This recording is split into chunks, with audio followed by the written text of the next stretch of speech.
Hello everyone, आज की video में हमारा टॉपिक है डिस्टेंस एंड हाइट। यहाँ पे हम कर रहे हैं क्वेश्चन नंबर 11। क्वेश्चन नंबर 1 से लेके क्वेश्चन नंबर 10 तक हम पहले वीडियो में कर चुके हैं। वो वीडियो ऑलरेडी चैनल पर है, आप जाकर जरूर चेकआउट करना। इस वीडियो में शुरू करेंगे क्वेश्चन नंबर 11 से। तो वीडियो शुरू करने से पहले मेरी आपसे रिक्वेस्ट है कि चैनल को सब्सक्राइब कर लें, बेल आइकन को प्रेस कर लें ताकि मेरे आने वाली वीडियो की नोटिफिकेशन आपको मिलती रहे। वीडियो को लाइक और शेयर जरूर करें। यहाँ हम बात कर रहे हैं क्वेश्चन नंबर 11 की। इसमें हमें गिवन है कि TV tower stands vertically on a bank of a canal. एक टीवी टावर है, जैसे ये कनाल है हमारी, इसके बैंक पे एक टीवी टावर खड़ा हुआ है vertically. A TV tower stand vertically on a bank of a canal from a point on the other bank. यानी ये जो हमारी कनाल है, इसका एक किनारा ये है, एक किनारा ये है। एक किनारे पर टावर खड़ा है वर्टिकली, और जो दूसरा किनारा है point on the other bank directly opposite the tower, the angle of elevation of the top of the tower is 60 degree. यानी ये जो पॉइंट है, यहाँ से ये जो टावर का टॉप है, इसका जो एंगल बन रहा है, एंगल ऑफ एलिवेशन, ये एंगल है हमारा 60 डिग्री। नेक्स्ट है from another point 20 metre away from this point. यानी ये जो पॉइंट है, इससे 20 मीटर अवे एक पॉइंट है, और ये इस पॉइंट से इस पॉइंट का जो डिस्टेंस है वो 20 मीटर है। 20 metre away from this point on the line joining this point to the foot of the tower, the angle of elevation of the top of the tower is 30 degree. यानी हमें क्या given है कि एक कनाल है, उसके एक किनारे पर टावर खड़ा है, और जो दूसरा किनारा है वहां पर वो उसके टॉप से, यानी टावर के टॉप से एंगल बना रहा है 60 डिग्री का। फिर हमें कहा जा रहा है कि जो एक और पॉइंट है सेम यहाँ, इसकी जो फुट है टावर का, उसके बिल्कुल साथ में जो एक पॉइंट है, और जो इस पॉइंट से 20 मीटर दूर है। यानी यहाँ है वो पॉइंट, और जो ये डिस्टेंस है वो 20 मीटर है। तो अब जो इसका टावर का टॉप है वो इस पॉइंट के साथ एंगल बना रहा है 60 डिग्री का, 30 डिग्री का। 60 डिग्री ये 30 डिग्री का एंगल बना रहा है। तो यानी ये जो पॉइंट है, ये इसके टॉप के साथ जो एंगल बना रहा है वो एंगल है हमारा 30 डिग्री। ये हमें क्वेश्चन में गिवन है। नेक्स्ट हमें क्या पूछा गया है कि find the height of the tower and the width of the kanal. Height tower की ये होगी, यहां से मिलेगा, ये हाइट होगी, और ये जो कनाल है, ये कनाल की विड्थ हमसे पूछी गई। तो यहाँ से यहाँ तक कनाल की विड्थ होगी। अब हमारे पास ट्रायंगल है, यहाँ पे 2 ट्रायंगल्स आ गई, ABC एंड D।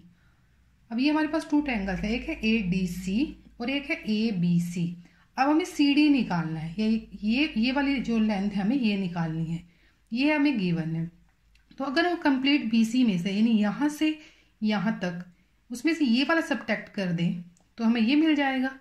यानी अगर हम BC में से BD को सब्ट्रैक्ट कर दें तो हमें DC मिल जाएगा। वही हमें निकालनी है, एक हमें हाइट निकालनी है और एक हमें कैनाल की विड्थ निकालनी है। तो हम क्या करते हैं, सबसे पहले हम ये जो हमारा डिस्टेंस है DC, इसे हम x मान लेंगे। यानी जो विड्थ है कैनाल की वो x है, x मीटर। तो हम क्या करेंगे, अब हमें परपेंडिकुलर भी निकालना है, यानी हमें हाइट भी निकालनी है। तो पहले हम ट्रायंगल लेते हैं ABC। इन ट्रायंगल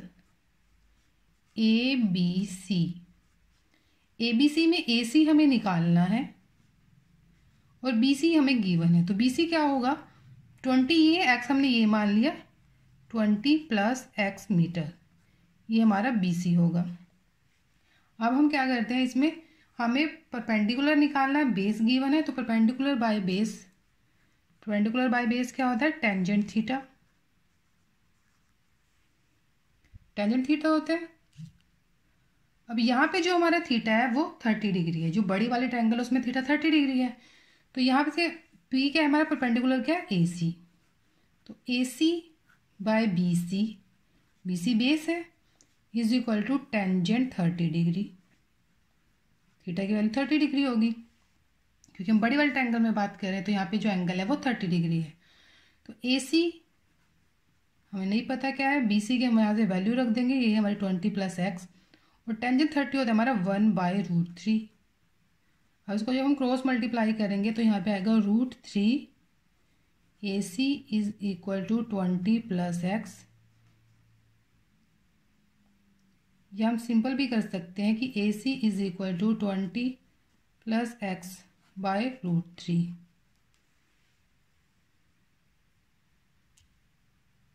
नेक्स्ट है हमारे ट्रायंगल ADC।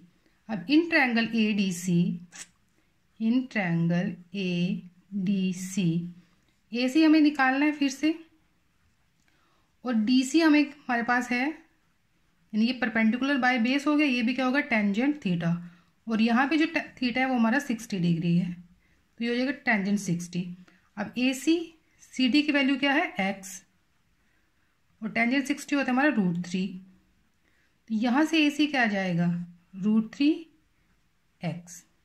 अब देखिए ये 1 ये 2, तो फ्रॉम 1 and 2 ये भी AC की वैल्यू है, ये भी AC की वैल्यू है, तो फ्रॉम 1 and 2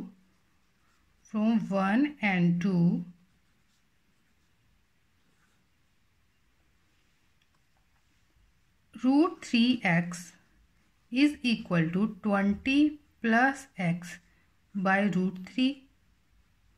हम इसकी जब क्रॉस मल्टीप्लाई करेंगे √3 से √3 को मल्टीप्लाई करेंगे तो 3 आएगा, और इधर आ जाएगा हमारे पास 20 + x। अब ये x इस तरफ आएगा तो ये हो जाएगा 3x - x is equal to 20, ये आ जाएगा 2x is equal to 20 and x is equal to 20/2 यानी 10। तो x क्या था हमारा कैनाल की विड्थ, तो ये तो आ गई हमारी कैनाल की विड्थ। तो width of the canal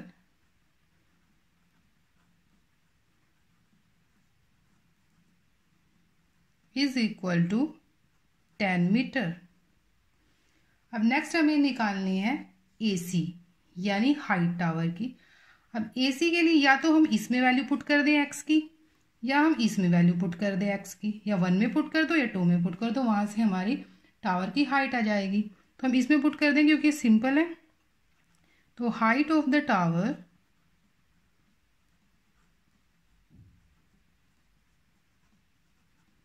is equal to √3x, x की वैल्यू है 10 यानी 10 √3 मीटर। तो ये हमारी कैनाल की विड्थ आ गई और ये हमारी टावर की हाइट आ गई। ये हमारा क्वेश्चन नंबर 11। अब क्वेश्चन नंबर 12 देखते हैं। और क्वेश्चन नंबर 12 में हमें गिवन है कि from the top of a 7 metre high building, यानी एक 7 मीटर हाई बिल्डिंग है, उसके टॉप से यहां से the angle of elevation of the top of a cable tower, यानी यहां पे कोई केबल टावर है और इसके टॉप से उसके टॉप पे जो एंगल बन रहा है, एंगल ऑफ एलिवेशन, यहां पे हॉरिजॉन्टल ड्रॉ कर देते हैं। ये जो एंगल बन रहा है ये 60 डिग्री बन रहा है। देखिए from the top of a 7 metre high building, यानी 7 मीटर हाई बिल्डिंग के टॉप से एंगल ऑफ एलिवेशन बन रहा है कहाँ पे, top of a cable tower, cable tower के टॉप पे, और जो एंगल कितना है 60 डिग्री।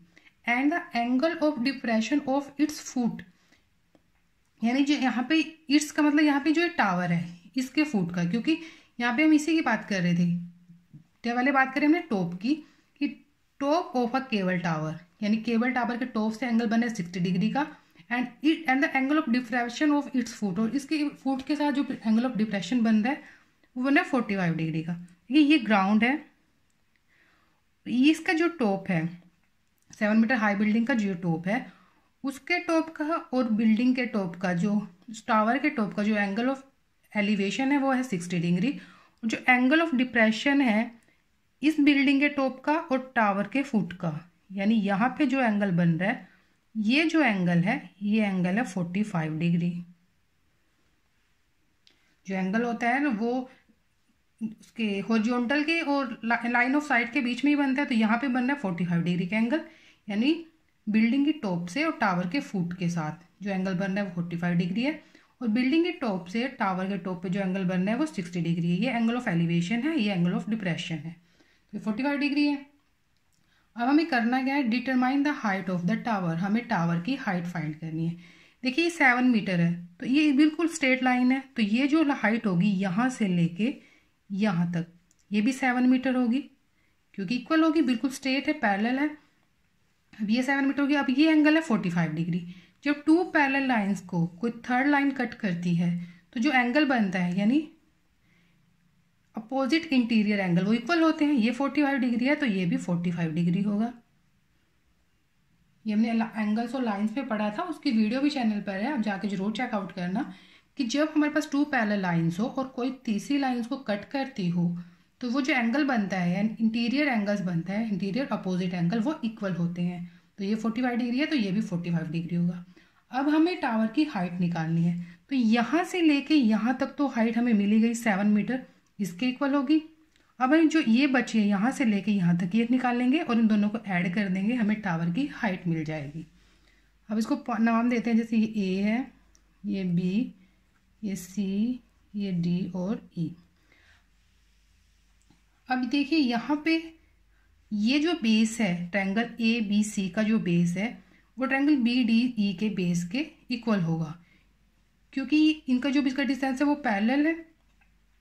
तो ये जो डिस्टेंस है वो इस डिस्टेंस के इक्वल होगा, क्योंकि इनके बीच का जो डिस्टेंस है वो सेम रहेगा। यहाँ भी कहीं भी मतलब इनके बीच का डिस्टेंस लेंगे वो सेम रहेगा। तो अब हम अगर हमें निकालनी है, हम बेस निकाल लेते हैं इस वाले ट्रायंगल से, बी डी ई से हम बेस निकाल लेते हैं। तो in triangle B D E B D हमारे पास है 7 मीटर, बी डी क्या है हमारा परपेंडिकुलर, और डी ई हमें निकालना है, डी ई क्या है हमारा बेस। तो परपेंडिकुलर बाय बेस क्या होता है हमारा टेंजेंट। तो B D by D E is equal to tangent theta, और थीटा यहाँ पे हमारा 45 डिग्री। तो B D by D E is equal to tangent 45, और टेंजेंट 45 की वैल्यू होती है 1। तो B D by D E is equal to 1। तो यहाँ से क्या हो जाएगा, बी डी इक्वल हो जाएगा डी ई के। अब देखिए बी डी की वैल्यू हमारे पास है, बी डी है हमारा 7 मीटर, तो यहाँ से डी ई क्या होगा 7 मीटर। बी डी की वैल्यू तो हमारे पास यहाँ है, तो डी ई की वैल्यू निकल गई 7 मीटर। अब अगर ये 7 मीटर है तो ये भी 7 मीटर होगी, यानी बी सी भी 7 मीटर होगी। अब बी सी है हमारे पास 7 मीटर, एंगल है हमारे पास 60 डिग्री, ए सी हमें निकालना है। तो ए सी बाय बी सी यानी perpendicular by base is equal to tangent 60, क्योंकि यहाँ पे जो एंगल है वो 60 डिग्री का है, ये एंगल 60 डिग्री का है, तो टेंजेंट 60 होगा। अब ए सी हमें निकालना है, बी सी है हमारा 7, तो टेंजेंट 60 की वैल्यू क्या होती है, टेंजेंट 60 की वैल्यू होती है √3। तो ए सी यहाँ से क्या आ जाएगा 7√3। अब हमें निकालना क्या था, हाइट ऑफ द टावर, और टावर की हाइट यहाँ पे क्या है ए ई। तो अगर हम देखें ए ई किसके इक्वल है, ए ई किसके इक्वल है, ए सी प्लस सी ई या ई सी, तो यानी ए सी प्लस सी ई। अब ए सी हमने निकाले 7√3, सी ई हमें पता था 7 मीटर है, तो यहाँ से क्या हो जाएगा 7 कॉमन, √3 + 1 मीटर, यानी जो हाइट है टावर की वो है 7√3 + 1 मीटर। यहाँ पे हम लिख लेते हैं the height of the tower, the height of the tower is equal to 7√3 + 1 metre. ये हमारा क्वेश्चन नंबर 12। अब नेक्स्ट क्वेश्चन देखते हैं। ये क्वेश्चन नंबर 13 में हमें क्या गिवन है कि as observe from the top of a 7 metre high lighthouse from the sea level, यानी यहाँ पे एक लाइट हाउस है जिसकी जो हाइट है वो 75 मीटर है फ्रॉम द सी लेवल। यहाँ पे सी का जो लेवल वो है, the angle of depression of 2 ships, ये जो सी लेवल यहाँ पे 2 शिप है, एक मान लो यहाँ है, एक मान लो यहाँ है। The angle of depression of 2 ships are 30 degree and 45 degree, 30 degree है और 45 डिग्री है। If one ship is exactly behind the other on the same side of the lighthouse, यानी जो शिप है वो लाइट हाउस के सेम साइड में और एक दूसरे के पीछे ही है, यानी यहाँ पे फर्स्ट वाला है, यहाँ पे सेकंड वाला है। Find the distance between the two ships, हमें क्या निकालना है इन दोनों का, ये जो डिस्टेंस है शिप का वो निकालना है। तो पहले हम एंगल ऑफ डिप्रेशन बनाते हैं। मान लीजिए ये हॉरिजॉन्टल है, ये लाइट हाउस का हॉरिजॉन्टल है, तो एक के साथ यहाँ जो एंगल बना रहा है, ये जो एंगल बना रहा है इसके साथ, इस वाले शिप के साथ, वो एंगल है 30 डिग्री। और यहीं से जो इसके इस पॉइंट के साथ एंगल बन रहा है, अब ये एंगल इसे तो ये छोटा है, ये वाला एंगल बड़ा है, ये वाला, तो ये वाला एंगल क्या होगा 45 डिग्री। तो इस एंगल के अकॉर्डिंग जो 30 डिग्री का एंगल है, ये इसमें एक ट्रांसवर्सल का काम कर रही है ये वाली लाइन, तो ये 30 डिग्री है, तो ये भी 30 डिग्री होगा। और ये बड़े वाला एंगल 45 डिग्री यहाँ तक, तो ये वाला एंगल 45 डिग्री होगा। तो मान लीजिए ये हमारी शिप है ए और बी, ये जो लाइट हाउस है उसका बेस है और ये उसका टॉप है। अब हमें निकालना क्या है, हमें ए बी के बीच का डिस्टेंस निकालना है। हमारे पास परपेंडिकुलर है, हमें बेस निकालना है। तो अब हम निकालते हैं, जो हमारी ट्रायंगल है ए डी सी, इसमें निकालते हैं ए सी, यानी in triangle A C D, D C by A C is equal to tangent 30 degree. अब डी सी की वैल्यू क्या है 75, ए सी की वैल्यू हमें फाइंड करनी है, टेंजेंट 30 होता है हमारा √3। तो यहाँ से अगर हम क्रॉस मल्टीप्लाई करें तो हमें मिलेगा √3 A C is equal to 75 and A C is equal to 75 by √3, ये आ जाएगा हमारा ए सी। सॉरी, टेंजेंट 60 की वैल्यू √3 होती है, टेंजेंट 30 की वैल्यू 1/√3 होगी। तो यहाँ से जब हम इसको क्रॉस मल्टीप्लाई करेंगे, टेंजेंट 30 की वैल्यू होती है 1/√3, तो यहाँ से हमारा आएगा 75 into √3 is equal to A सी। तो ये आ गई हमारी ए सी की लेंथ। अब हम यहाँ से निकाल लेते हैं बी सी, कौन से ट्रायंगल से, बी डी सी से। तो in triangle B D C, ये D C by B C is equal to tangent 45 degree, tangent 45 degree. यहाँ से डी सी टेंजेंट 45 डिग्री होती है, वैल्यू होती है 1, तो D C by B C is equal to 1, यानी D C is equal to B C. अब D C की वैल्यू क्या है 75 मीटर, तो यहाँ पे बी सी की वैल्यू क्या आ जाएगी 75 मीटर। तो ए सी निकल गया, बी सी निकल गया। हमें निकालना है ए बी। ए बी कैसे निकलेगा, ए सी में से बी सी को सब्ट्रैक्ट कर दो, यानी इस कंप्लीट लाइन में से अगर हम इस पार्ट को कैंसिल कर देते हैं तो ये मिल जाएगा हमें। तो हम क्या करते हैं, यहाँ से लिखते हैं A B is equal to A C minus B C. अब ए सी है हमारा 75 √3, यहाँ से बी सी है हमारा 75, तो 75 आ जाएगा कॉमन, यहाँ मिलेगा हमें √3 - 1 metre.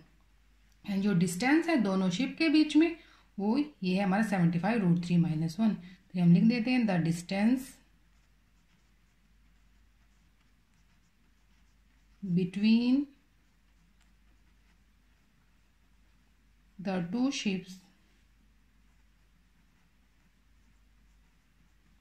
Is equal to 75 √3 - 1 metre.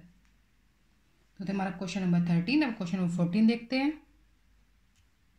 Question number 14 में हमें गिवन है कि एक 1.2 मीटर टॉल गर्ल, यानी एक लड़की है जिसकी हाइट 1.2 मीटर है, sports a balloon moving with the wind in a horizontal line.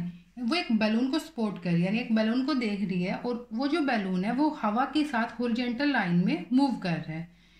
मान लीजिए यहाँ पे वो बैलून है और जो उसकी हाइट है, horizontal line at a height of 88.2 metre from the ground, यानी अगर ये लड़की ग्राउंड पे खड़ी है और ये जो हमारा बैलून है यहाँ पे, इसकी जो हाइट है वो 88.2 है ग्राउंड से। नेक्स्ट है the angle of elevation of the balloon from the eyes of the girl, यानी अगर ये बैलून है यहाँ पे लड़की खड़ी है, इसकी जो हाइट है यहाँ से यहाँ पे इसकी आइज होगी, तो यहाँ से जो एंगल बन रहा है इसकी आइज से और इस बैलून के बीच का जो एंगल ऑफ एलिवेशन है वो बन रहा है 60 डिग्री। यानी अगर यहाँ पे हम एक हॉरिजॉन्टल ड्रॉ कर दें, स्ट्रेट लाइन जो इसके पैरेलल होगी ग्राउंड के, ये जो एंगल बन रहा है ये एंगल बन रहा है हमारा 60 डिग्री। और नेक्स्ट है after some time the angle of elevation reduces to 30 degree. कुछ टाइम के बाद क्या होता है कि ये बैलून ट्रैवल करता है, मान लीजिए यहाँ तक पहुँच गया, तो इस लड़की की आँख के बीच में और इस बलून के बीच में जो एंगल ऑफ एलिवेशन बनेगा, यानी यहाँ से जो एंगल बनेगा, अब वो एंगल बन रहा है 30 डिग्री का। पहले वो 60 डिग्री था, अब वो 30 डिग्री बन रहा है। लेकिन जो बैलून है वो हॉरिजॉन्टल मूव कर रहा है, यहाँ पे हमें गिवन है कि हॉरिजॉन्टल लाइन में मूव कर रहा है, तो जो उसका डिस्टेंस होगा ग्राउंड से, ये जो डिस्टेंस होगा ग्राउंड से वो सेम ही रहेगा, 88.2 मीटर ही रहेगा। ओके, अब इसको हम यहाँ तक स्ट्रेट ड्रॉ कर देते हैं। तो अगर ये 1.2 है तो ये भी 1.2 होगी और ये भी 1.2, इक्वल हाइट होगी। Find the distance travel by the balloon during the interval. इस टाइम के बीच में यहाँ से लेके यहाँ तक जो बैलून ने डिस्टेंस कवर किया हमें वो निकालना है। तो ये जो डिस्टेंस होगा जो हमने निकाला है इसके इक्वल होगा, क्योंकि बिल्कुल स्ट्रेट लाइन है, ये वाली भी, तो इनके बीच जो डिस्टेंस होगा वो सेम होगा। तो यहाँ से लेके यहाँ तक का जो डिस्टेंस है हमें वो फाइंड करना है। तो अगर हम इस पूरी लाइन में से, यानी ये है ए, ये है बी, अब अगर हम ए बी में से ये वाली जो लाइन इसको हम सी लिख लेते हैं, अगर हम ए बी में से ए सी को सब्ट्रैक्ट कर दे तो हमें बी सी मिल जाएगा, यही हमें निकालना है। अब देखिए ये जो हाइट है 1.2 मीटर, ये भी 1.2 मीटर है, ये भी 1.2 मीटर है, तो जो ये हाइट है बैलून की यहाँ तक ये कितनी होगी? टोटल 88.2 थी और ये जो हाइट है 1.2 है, तो अगर इसमें से हम इसको माइनस कर दें तो हमारी ये हाइट निकल जाएगी यहाँ से। तो ये ए बी सी, इसको हम डी लिख लेते हैं, इसको हम ई लिख लेते हैं। तो यानी अगर हम सी डी की बात करें, सी डी, तो अगर हम टोटल हाइट में से ये वाली हाइट सब्ट्रैक्ट कर दें, यहाँ से लेके यहाँ तक की जो हाइट है वो सब्ट्रैक्ट कर दें, तो हमारी हाइट निकल जाएगी सी डी। तो ये क्या होगी, जब हम इसमें से इसको सब्ट्रैक्ट करेंगे तो हमें मिलेगा 87। यानी ये जो हाइट है यहाँ से यहाँ तक ये भी 87 है और ये जो हाइट है यहाँ से यहाँ तक ये भी 87 है, क्योंकि 1.2 मीटर ये है, 1.2 मीटर ये है। ठीक है, तो अगर हम देखें ट्रायंगल ए डी सी में, इन ट्रायंगल ए डी सी में डी सी है जो हमारा वो है 87 मीटर। ए सी हमें निकालना है, एंगल है हमारा 60 डिग्री, कि ये जो एंगल है इसके साथ जो एंगल बना रहा है वो 60 डिग्री का एंगल था, तो एंगल हमारा 60 डिग्री, यानी डी सी ये हमें निकालना है। तो D C by A C is equal to tangent theta. अब टेंजेंट क्योंकि ये परपेंडिकुलर है और ये बेस है, अब परपेंडिकुलर है हमारे पास 87, ए सी हमें निकालना है, थीटा की वैल्यू है हमारे पास 60 डिग्री। अब अगर हम देखें तो टेंजेंट 60 की वैल्यू होती है हमारी √3। तो यहाँ से जब हम इसको क्रॉस मल्टीप्लाई करेंगे तो हमें मिलेगा √3 AC इज इक्वल टू 87, यानी AC is equal to 87 by √3। √3 से हम इसको ऊपर मल्टीप्लाई कर देंगे, √3 से हम इसको नीचे मल्टीप्लाई कर देंगे। ओके, अब अगर जब हम इसको मल्टीप्लाई करेंगे तो √3 को √3 से मल्टीप्लाई करके 3 आएगा, यानी 87 बाई 3 इंटू √3। तो जब हम इसको कट करेंगे तो हमें मिलेगा 3 2 जा 6, 2 बजेगा 3 9 जा 27, 29 √3 मीटर। ये है हमारी AC यानी यहाँ से लेके यहाँ तक। अब हमें निकालना है AB। अब AB कैसे निकालेगा? In triangle ABE, in triangle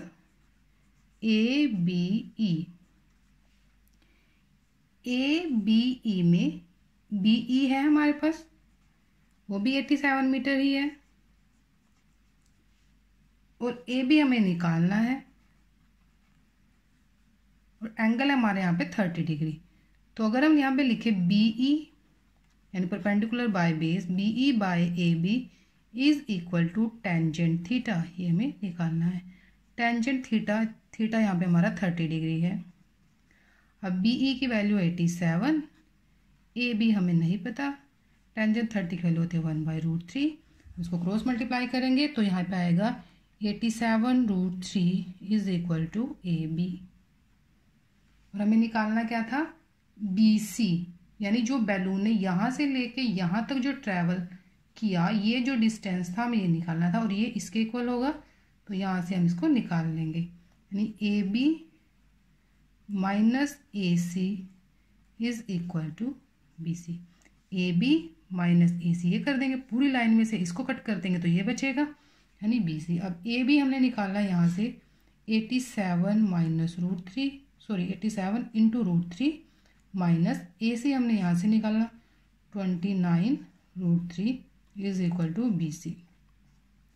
यहाँ से हम √3 कॉमन ले लेंगे, अंदर बचेगा हमारा 87 minus 29 is equal to B C. अब 87 में से जब हम 29 को सब्ट्रैक्ट करेंगे तो हमें मिलेगा, अब 17 में से 9 को सब्ट्रैक्ट करेंगे तो हमें मिलेगा 8,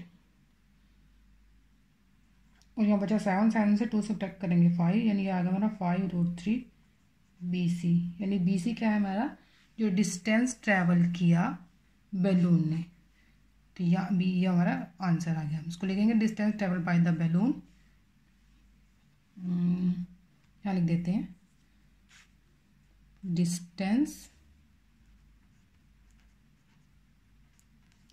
travelled by the balloon is equal to 58√3 metre.